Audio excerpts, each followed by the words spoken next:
Next on New at 11, the judge tells this gypsy fortune teller what's in her future. On mutual aid fire, there's breaking news in the Sky Center.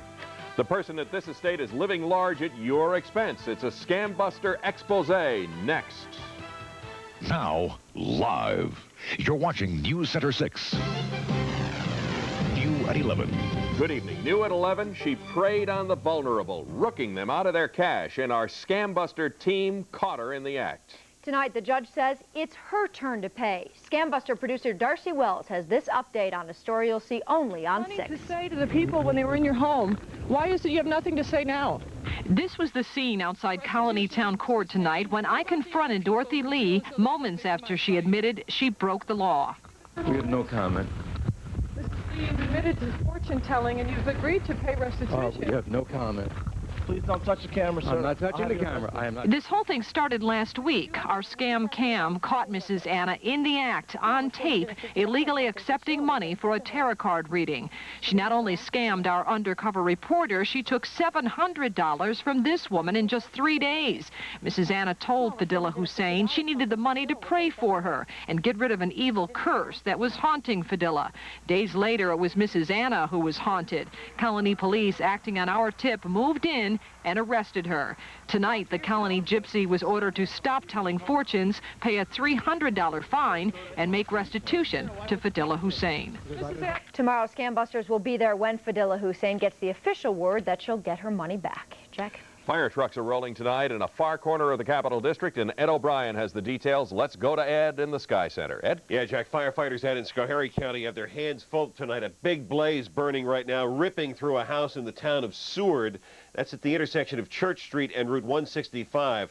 And they're breathing a sigh of relief tonight in Amsterdam. We have late word now that investigators have ruled out arson as the cause of that spectacular fire that hit 3 houses on Carmichael Street a couple of nights ago. That's the good news. They've ruled out arson. The bad news is they don't know what did spark that blaze. Thanks, Ed. Signs of compassion tonight from a confessed killer. William Burdick's attorney says Burdick pled guilty to murdering his niece in order to save his and the victim's family from the pain of a trial. Burdick admitted he strangled his niece in his Granville home last October, then hid her in his cellar, all the while helping the family look for the girl. Police report Burdick sexually assaulted Stephanie Sadie's dead body. He faces up to life in prison when he's sentenced next month. Some moving testimony for you tonight in the trial of accused Long Island Railroad killer Colin Ferguson. This Vietnam veteran told jurors today he played dead after being shot in the shoulder, fearing that he'd be shot again. Thomas McDermott says the scene in the train was worse than anything he had ever seen in Vietnam. I looked, and all I could see were people in the seats, on the floor. There was blood all over. It looked like a battlefield.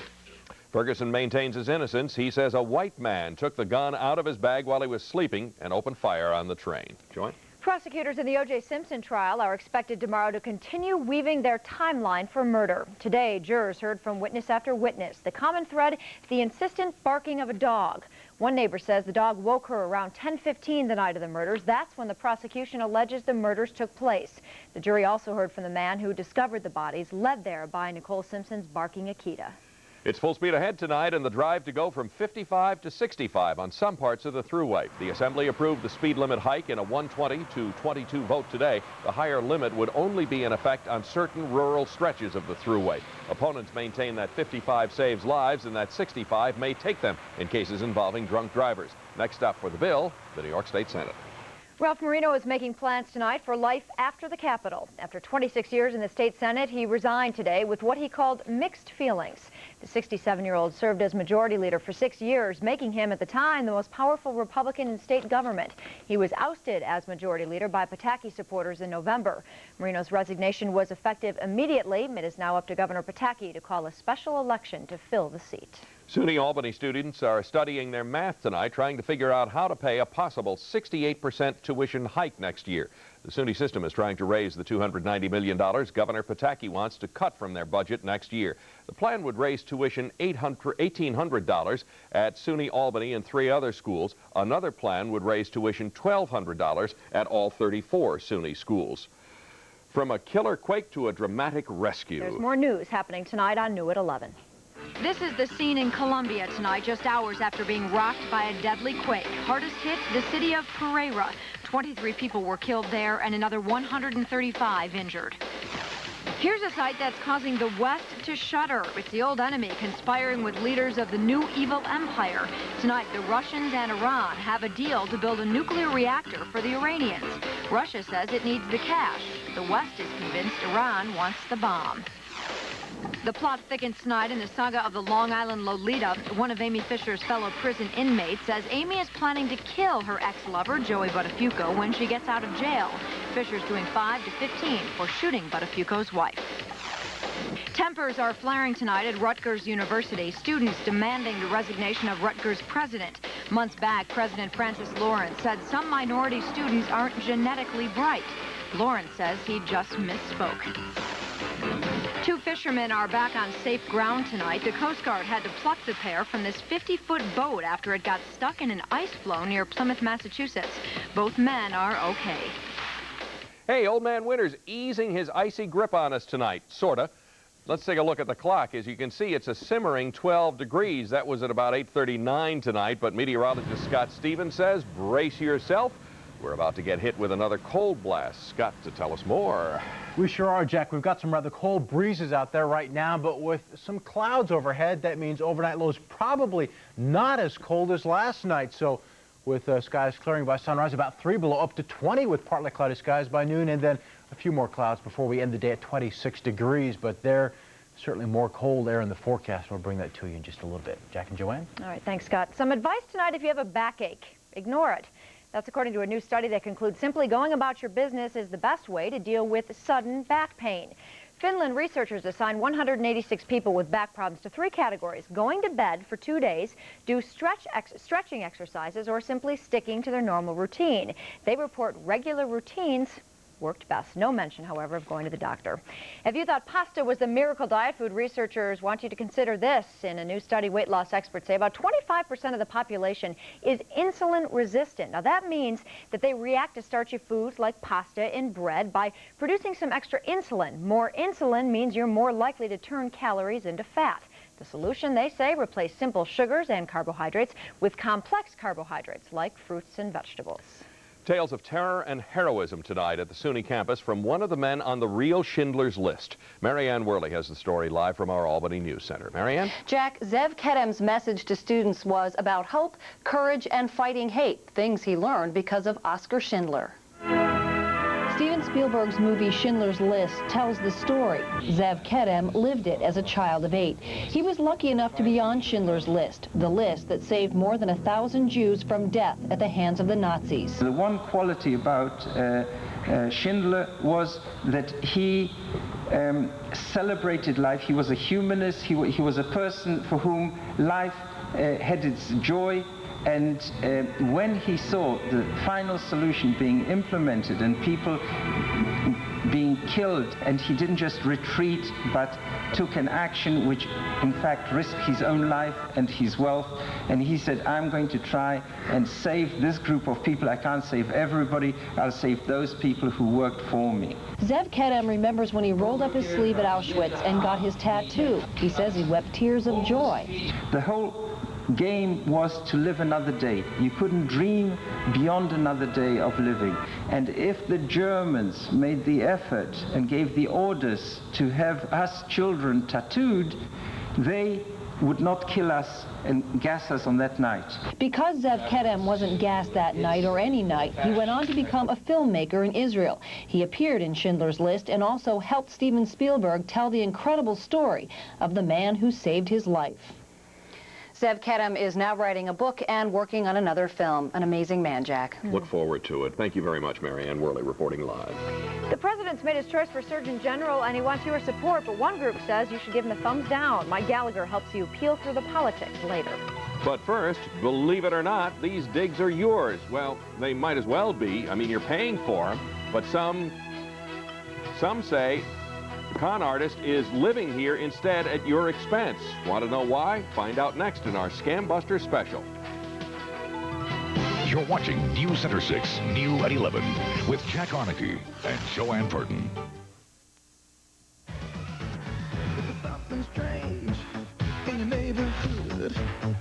Who you gonna call? Scam Busters! All right, imagine paying $20,000. You don't even get hot air or cold air or any air for that matter. And we are all paying for that and more, and what looks like help for the elderly. But scam buster Arnold Diaz says it's only helping a phony company. Who you gonna call? Scam Busters! I'm WCBS's Arnold Diaz with tonight's Scam Buster report. This may be the most expensive oxygen tank ever. Medicare has paid almost $20,000 of taxpayers' money for a tank worth $200. Dottie Skaka tried to warn Medicare many times. I can't let Medicare keep paying for it. The ripoff began 5 years ago. Dottie's mother, Anna Healy, had a stroke and needed oxygen at home. So a company called Ednor Home Care in Plainview, Long Island, delivered an oxygen tank and began billing Medicare $350 a month. But Anna got better in a couple of months, stopped using the oxygen, and Ednor Home Care stopped refilling the tank. When was the last time you think they filled that tank? 4 years, 5 years. The code number on the tank shows that the last time it was filled was in July 1988. Yet Ednor has continued to bill Medicare for monthly refills for the last 5 years. And Medicare has approved payments of $300 a month, a total of almost $20,000. And it gets worse. 2 years ago, Dottie found out Ednor was still billing Medicare, so she tried to call the company to have them remove the oxygen tank. The number had been disconnected. Okay. So I called Medicare hoping they would be able to help me, and they said, no, I would have to find this company. They could not have it removed. It turns out that 3 years ago, Ednor had shut down its operation, leaving no forwarding address or number. Its most recent bills to Medicare list just a post office box as the return address. Frustrated that her calls to Medicare got no response, she wrote them a letter almost a year ago, telling them, I believe Medicare is being bilked by a firm that's obviously no longer in business. Medicare says Ednor's also billing them for other patients. It seems a lot of taxpayers' money could have been saved if only someone had listened when Dottie first blew the whistle. For NewsCenter 6 Scam Busters, I'm Arnold Diaz. Tomorrow night at 6, we have a heartbreaking scam buster report that we can all learn from. You'll meet an area man who only wanted to pay off the mortgage as a 50th wedding anniversary present for his wife. Instead, scam artist took his entire life savings.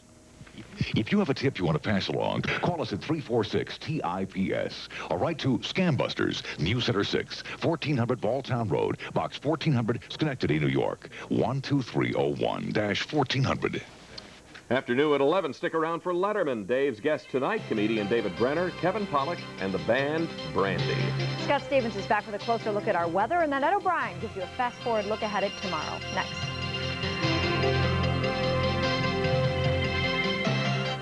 NewsCenter 6 weather is sponsored by Staples. Real Doppler. Scott Stevens, the best forecast. New at 11.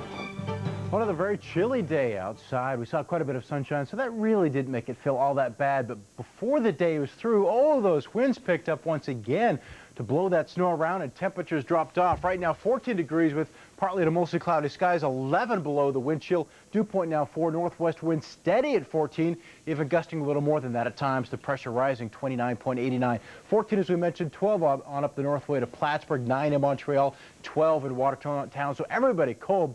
Some holes in the clouds and some snow showers around so Binghamton now down to 6 degrees. And the cold has settled as far south as Jacksonville, a hard freeze. They're at 31, same as Mobile, Alabama, so going to be a rough night off in that direction.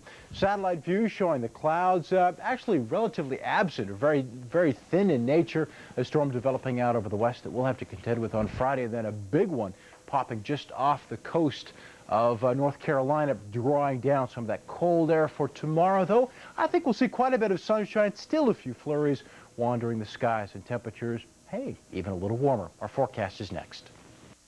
Still mostly clear skies overnight, windy with a few flurries around. We've seen a few flakes tonight. Cold, though, many locations close to or just below zero. Then come tomorrow, we'll see partly cloudy skies, breezy, hey, warmer. I haven't used that word in a while. How about 29? Tomorrow night, 10 with increasing clouds, not as cold southwest breezes. Then with those thickening clouds could lead to a few flurries or areas of light snow on Friday, 28.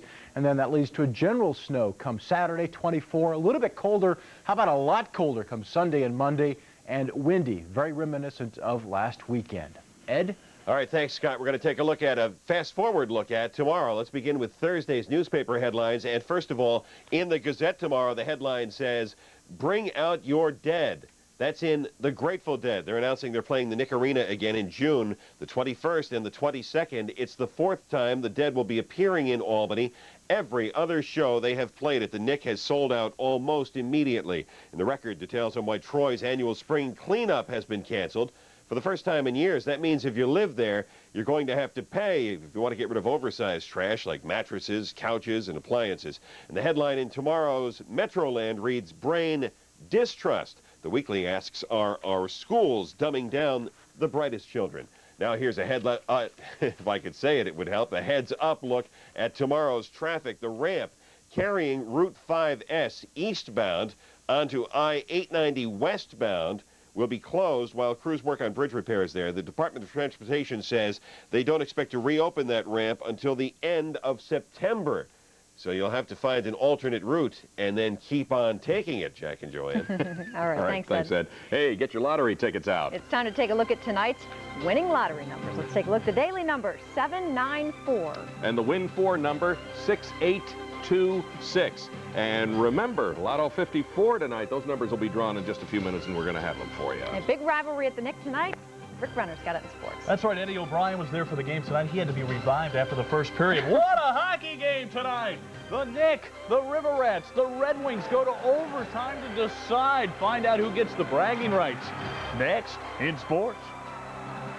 NewsCenter 6 weather is sponsored by your Upstate Ford dealers. Now, Ric Renner with sports. Only here on NewsCenter 6, new at 11. We start with the Albany River Rats and the Adirondack Red Wings. No, I'm not talking about Joanne's basement over here. It's hockey. And what a game at the Nick tonight. Coming in, the River Rats have owned the Red Wings, winning 5 out of the last 6. Who would get the bragging rights tonight? Let's go to the Nick and find out. Oh, these two Titans go at it. They get ready to rumble. It's the Rats' Matt Ruckty and the Wings' Gord Krupke. A little Krupke. Hey, it was a nice touch. But now to the hockey part of the show. Rob Kahn puts back the rebound. It's 1-zip Rats. You know, it just doesn't get any cuter than this. Then it's Albany doing it up again. Nice passing, and Rob Kahn, the slapper. Number 2 for him. Makes it 2-0 Albany. And that's what I call a Kahn job. Back come the Wings. It's a power play goal from Jason Miller, the former River Rat, to cut the lead in half. It goes to overtime, and they still can't settle it. It's a 5-all. Clip-on tie. Let's go to Madison Square Garden, Washington Capitals and the New York Rangers. And what a save by the Caps goalie, Rick Tarbarashi. Then it's the RPI native Joey Juneau. Yes, nice pass down low to Dmitry Kritish. And the Caps are up 2-zip. We go to the third, tied at 4. The Rangers on a power play. And Brian Leach gets the tip and the game winner. Don, give me numbers or give me death. Thank goodness. The Rangers win it 5-4 in overtime. Elsewhere, Quebec over Hartford. Montreal by a deuce. Dallas and Toronto skate to a 3-all clip-on tie. Winnipeg leads Edmonton 2-1 in the first. High school hockey, Kevin Connell single-handedly beats South High. Connell with a hat trick, and the other Falls wins as well. Let's go to the scoop of the hoop now. The New York Knicks on the road at Indiana. The Knicks are coming off the most embarrassing game. It's more embarrassing than Kathy Lee singing the national anthem.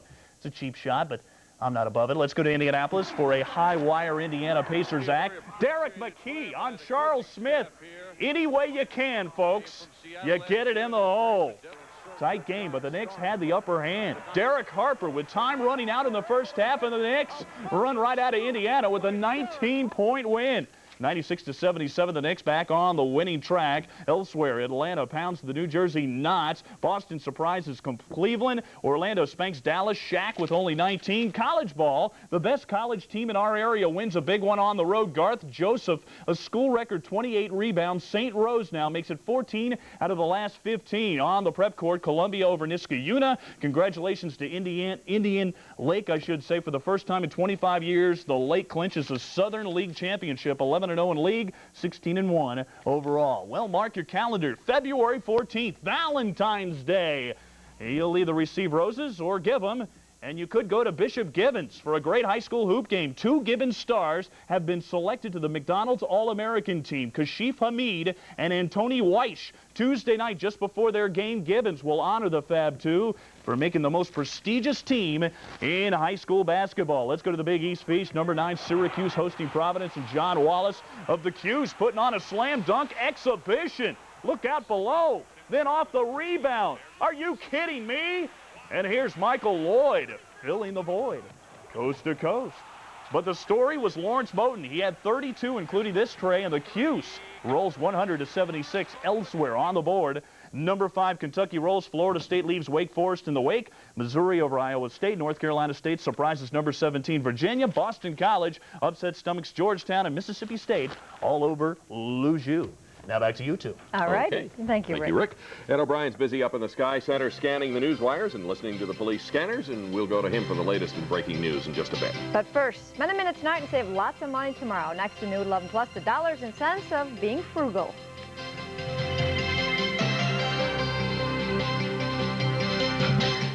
It's called the Tightwad Gazette, and its sole purpose is to save you money. In New at 11 Plus, turning frugality into fun.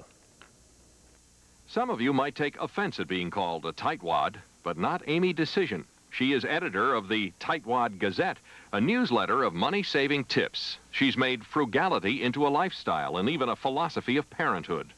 It's very important to explain to your child the numbers and explain why this is the smart thing to do. Amy, her husband, and 6 children eat on a food budget of $180 per month. The yearly clothing expense for the kids is a total of $50. How does she do it? She's not ashamed of hand-me-down clothes. She buys shoes at yard sales near her home in Maine. And this is a good shoe. This is an Adidas shoe. There's not a lot of major wear. It's just sad looking. And what I do with shoes is I do lots of cleaning. And this is the same shoe from the same pair, but it looks just about brand new. Tightwads air pop instead of microwaving. They buy food in bulk, grow their own if possible, and they never pay for packaging. This is about 20 cents worth of packaging and 13 cents worth of juice. But surprisingly, Amy is not a coupon clipper. In most situations, when I compare the real numbers, that I will not save the cost of the Sunday newspaper that it takes me to get the coupons in the first place. For low-cost entertainment, when the family tires of playing with homemade toys, they find nothing more fun than going to an estate sale. And you can get a copy of the Tightwad Gazette. All you have to do is call Amy. The number is 207-524-7962. It's a lot of politicking going on over the president's pick for Surgeon General, so Mike Gallagher helps you see through the cloud of controversy next. And here's a look at some more of tonight's winning lottery numbers.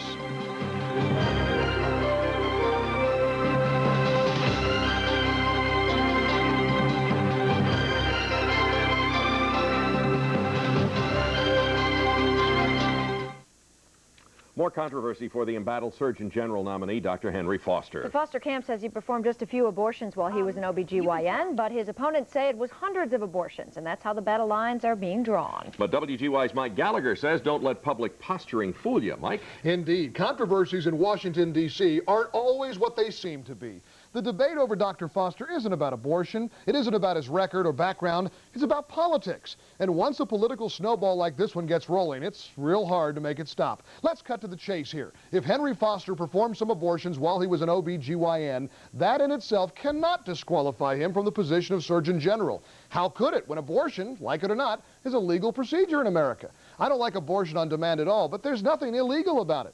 Fact is, every poll and survey I've ever read says the majority of Americans favor a woman's right to have one. So any argument the pro-life groups or conservative Christian organizations raise about his abortion record is simply a smokescreen, an attempt to further a single-issue agenda. And that's okay, as long as the Clinton administration doesn't fall for it. If it does, this presidency is in deep trouble. Hey, that's what I think. What do you think? Write to me, Mike Gallagher. We welcome all views of all sides of issues, care of NewsCenter 6, 1400 Balltown Road, Schenectady, New York, 12301. Jack, Joanne? All right. Thanks, Mike. Let's check with Ed O'Brien up in the Sky Center, see what's going on. Ed? Jack might have some competition for Mike Gallagher. Governor Cuomo, according to the AP tonight, is close to signing a deal for a weekly liberal radio talk show of his own. Turned down $1 million to do one 5 days a week, but one day might be okay. Jack? Very interesting. Thank you, Ed. That's new at 11 for tonight. Thanks very much for watching. Late Show with Letterman is next. As always, we hope you enjoy it, and we'll see you tomorrow. Have a good night, everyone. Take care.